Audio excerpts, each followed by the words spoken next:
U gradu su svi bučni.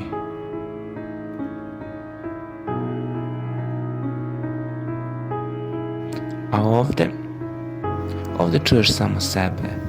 Većinom to mi bude okej, jer imam mir.